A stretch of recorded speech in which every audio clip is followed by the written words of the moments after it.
সবাইকে স্বাগত জানাচ্ছি সিএমজি বাংলার সাপ্তাহিক আয়োজন সবুজ পৃথিবী অনুষ্ঠানে। কৃষিভিত্তিক এই আয়োজনে পুরো সময় আছি আমি আফরিন মিম। কৃষি উৎপাদন আর পরিবেশ বান্ধব নানা ঘটনার ৭১৭ নিয়ে আমাদের আয়োজন সবুজ পৃথিবী।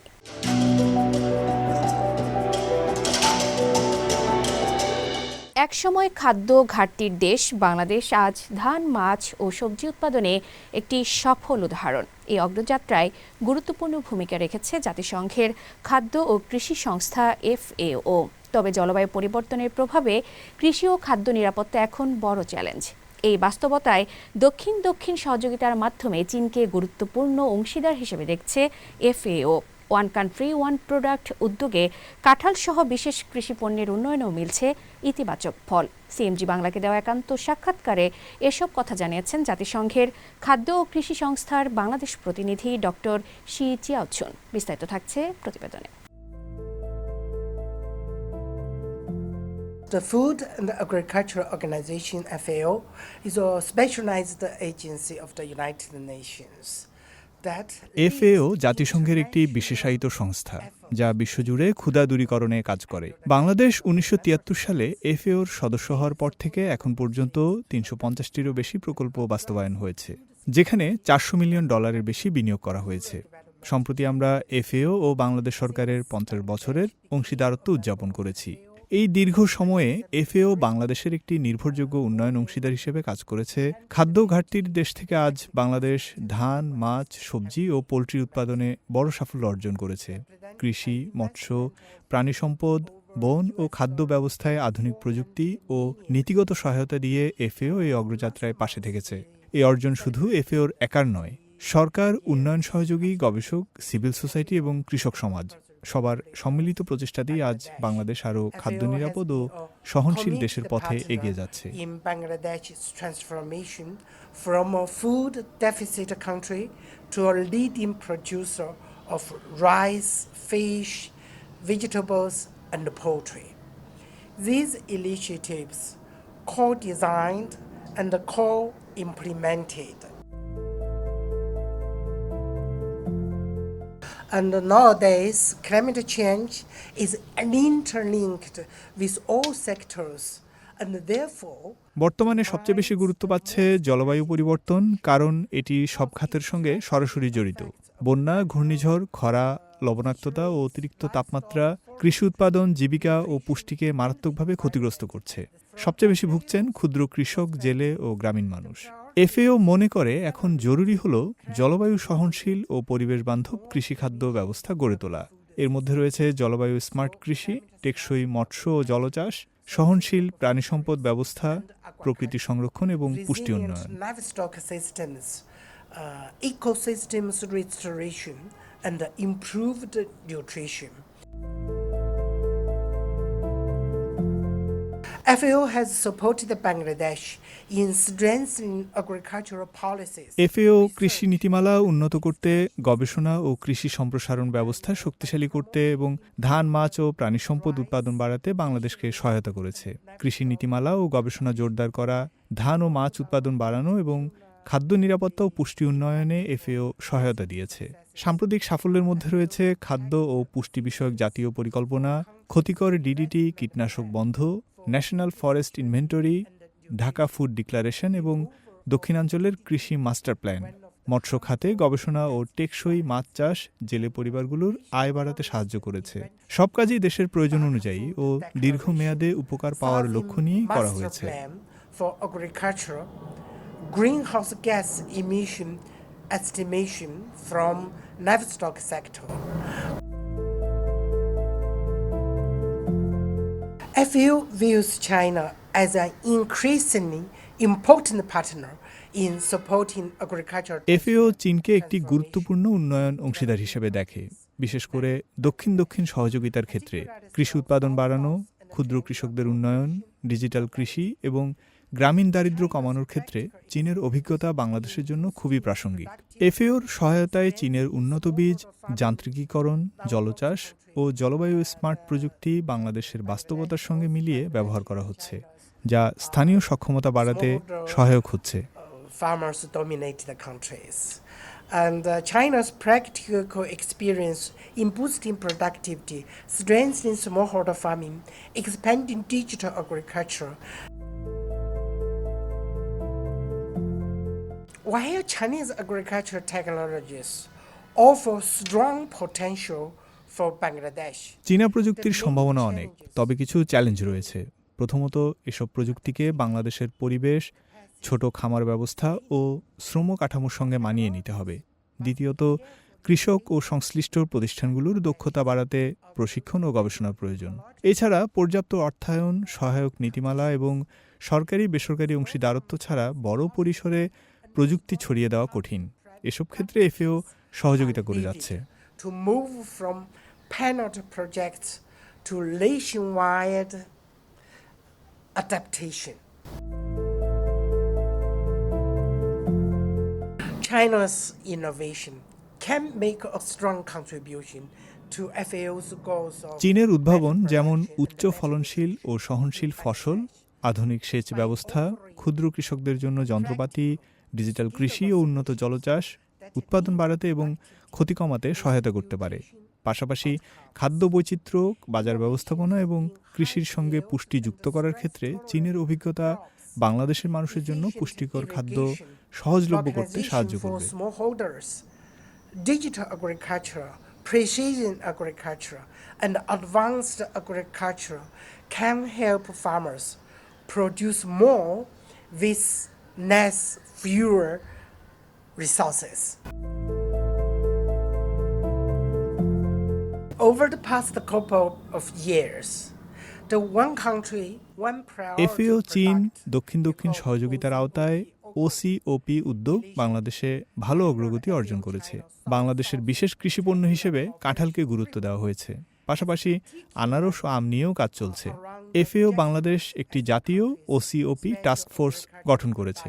কৃষিপণ্য প্রক্রিয়াজাতকরণ, বাজার সম্প্রসারণ ও উদ্যোক্তা তৈরিতে বিভিন্ন প্রশিক্ষণ, ওয়েবিনার ও মেলার আয়োজন করা হয়েছে। চীন এই উদ্যোগে অর্থ ও কারিগরি সহায়তা দিচ্ছে। সম্প্রতি প্রকল্পের দ্বিতীয় ধাপ শুরু হয়েছে এবং শিগগিরই জাতীয় পর্যায়ের কার্যক্রম শুরু হবে। The national level inception of the project will be organized. The next chapter of FAO Bangladesh collaboration. ভবিষ্যতে এফএও বাংলাদেশ সহযোগিতার লক্ষ্য হবে কৃষি খাদ্য ব্যবস্থাকে আরও জলবায়ু সহনশীল, অন্তর্ভুক্তিমূলক ও পুষ্টিকেন্দ্রিক করা। একই সঙ্গে বাংলাদেশকে উচ্চ মধ্যম আয়ের দেশে রূপান্তরের পথে সহায়তা দেওয়া। এফএও নীতিগত সহায়তা, জলবায়ু স্মার্ট কৃষি, টেকসই মৎস্য প্রাণী সম্পদ, খাদ্য নিরাপত্তা, ডিজিটাল প্রযুক্তি এবং জলবায়ু অর্থায়নের সুযোগ বাড়াতে কাজ করবে। পাশাপাশি বাংলাদেশ তার সফল অভিজ্ঞতা অন্য দেশগুলোর সঙ্গে ভাগ করে নেবে। Scale up climate smart and no emission agriculture. I've been working here in Bangladesh since the 31st of December 2023. This is the second year, and it has been a deeply rewarding experience. Bangladesh is a country. আমি 31 December 2023 সাল থেকে বাংলাদেশে কাজ করছি। এখানে কাজ করা আমার জন্য খুবই আনন্দের ও গর্বের। বাংলাদেশ একটি সহনশীল দেশ, যেখানে সরকার ও জনগণ কৃষি ও খাদ্য ব্যবস্থার উন্নয়নে দৃঢ় প্রতিজ্ঞ। সরকার ও বিভিন্ন অংশীজনের সঙ্গে কাজ করে আমি তাদের পেশাদারিত্ব ও নতুন ধারণা গ্রহণের মানসিকতায় মুগ্ধ হয়েছি।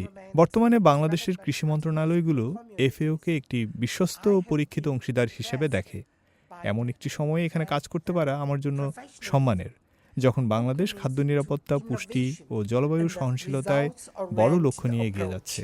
That characterize our collaboration. Nowadays, the agricultural ministries in Bangladesh consider FAO as their extended office, as well as a trusted partner of the government.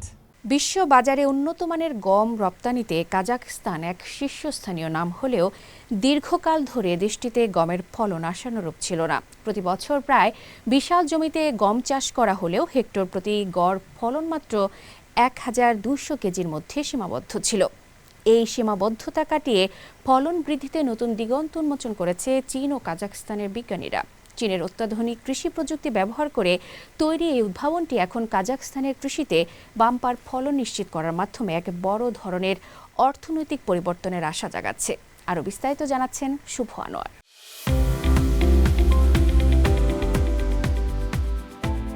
বিশ্বের অন্যতম প্রধান গম রপ্তানিকারক দেশ কাজাখস্তানে কৃষি বিপ্লবের নতুন বার্তা নিয়ে এসেছে চীন কাজাখ বিজ্ঞানীদের যৌথভাবে উদ্ভাবিত একটি উচ্চ ফলনশীল হাইব্রিড গম। এই নতুন জাতটি ব্যবহারের ফলে দেশটিতে গমের উৎপাদন উল্লেখযোগ্য হারে বৃদ্ধি পেয়েছে, যা স্থানীয় কৃষকদের জন্য এটি নতুন আশার আলো দেখাচ্ছে। কাজাখস্তানে প্রতি বছর বিশাল অঞ্চল জুড়ে গমের চাষ হয়, কিন্তু সেখানকার একটি বড় সমস্যা ছিল প্রতি হেক্টরে গমের উৎপাদন ছিল খুব কম, মাত্র 1200 কেজির মতো। এই সমস্যার সমাধানে 2016 সালে চীনের north West agriculture and forestry university এগিয়ে আসে। দেশটির বেল্ট অ্যান্ড রোড ইনিশিয়েটিভ প্রকল্পের অধীনে তারা কাজাখস্তান সহ মধ্য এশিয়ার দেশগুলোতে চীনের উন্নত ও বেশি ফলন দেয় এমন গমের জাত ছড়িয়ে দেওয়ার কাজ শুরু করে।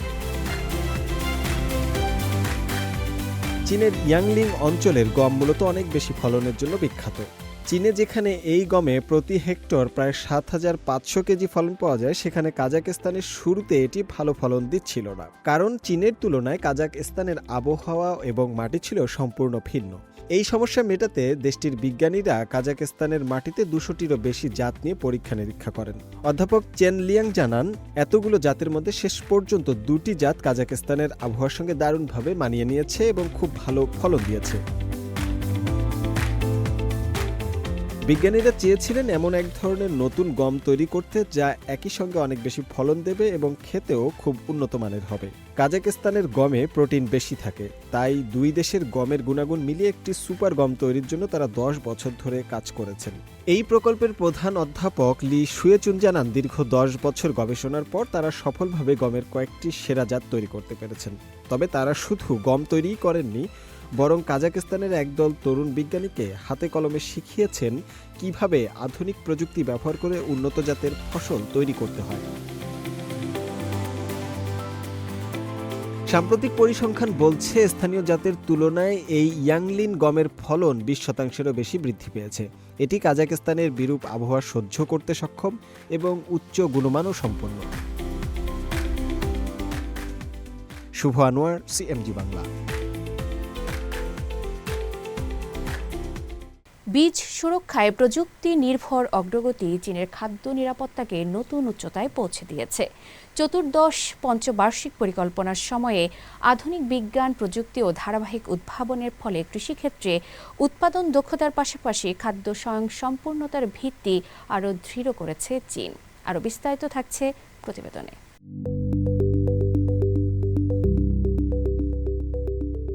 বীজ সুরক্ষায় গেল 5 বছরে উল্লেখযোগ্য অগ্রগতি অর্জন করেছে চীন। চতুর্দশ পঞ্চবার্ষিক পরিকল্পনা সময়কালে আধুনিক বিজ্ঞান ও প্রযুক্তি এবং ধারাবাহিক উদ্ভাবনের মাধ্যমে দেশটি তার খাদ্য নিরাপত্তার ভিত্তিকে আরও শক্তিশালী করেছে। এই সময়ে কৃষি উৎপাদনে বিজ্ঞান ও প্রযুক্তির অবদান বেড়ে দাঁড়িয়েছে 63.2%, যা চীনের আধুনিক কৃষি ব্যবস্থার দ্রুত বিকাশের প্রতিফলন। বর্তমানে চীনে ব্যবহৃত শস্যের 95%-এরও বেশি জাত নিজস্বভাবে প্রজনন করা। পরীক্ষামূলক ক্ষেত্র থেকে শুরু করে উন্নত ল্যাবরেটরি পর্যন্ত গবেষকরা বীজ উদ্ভাবনকে কাজে লাগিয়ে দেশের খাদ্য সরবরাহ সুরক্ষিত রাখতে নিরলস কাজ করছেন। বীজকে কৃষির চিপ হিসেবে বিবেচনা করে কৌশলগত গুরুত্বের সঙ্গে দেখছে বিজ্ঞানীরা। মধ্য চীনের হেনান প্রদেশের Henan institute of science and টেকনোলজির অধ্যাপক রু চেংকাং ও তার শিক্ষার্থীরা মাঠ পর্যায়ে নতুন জাতের গম নিয়ে গবেষণা চালাচ্ছেন। গত 5 বছরে তার দল বেইনং 4199 ও ছেংআন 211 সহ একাধিক উন্নত জাত উদ্ভাবন করেছে। এসব জাত উচ্চ ফলন, উন্নত স্বাদ এবং রোগ ও প্রতিকূল পরিবেশের প্রতি শক্তিশালী সহনশীলতার জন্য পরিচিত। বীজ শিল্পের উন্নয়নে আমাদের দেশ সর্বোচ্চ গুরুত্ব দিচ্ছে। উদ্ভাবন ও নতুন জাতের বিস্তারে জোরালো সমর্থন দেওয়ায় অগ্রগতি বেড়েছে বহুগুণ।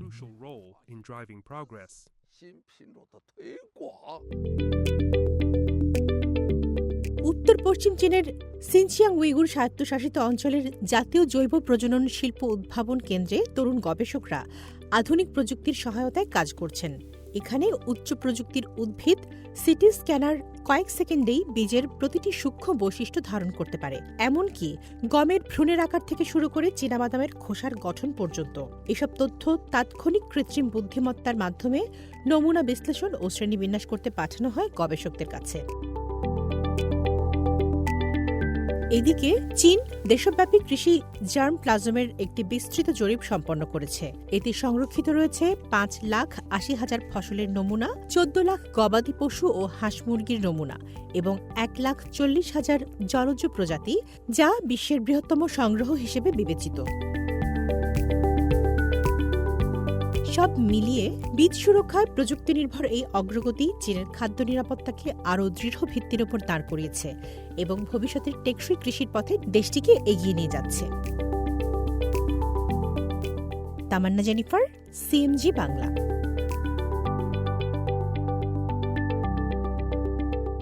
প্রিয় দর্শক, আমরা অনুষ্ঠানের একদম শেষ পর্যায়ে চলে এসেছি। অনুষ্ঠানটি টেলিভিশনের পাশাপাশি সামাজিক যোগাযোগ মাধ্যমে দেখতে www.facebook.com/cmg বাংলা এবং ইউটিউব চ্যানেল সিএমজি বাংলাতে ক্লিক করুন। আগামী সপ্তাহে আবার দেখা হবে একই দিন একই সময়ে। সবাই ভালো থাকুন, নিরাপদে থাকুন আর থাকুন সবুজের সঙ্গে।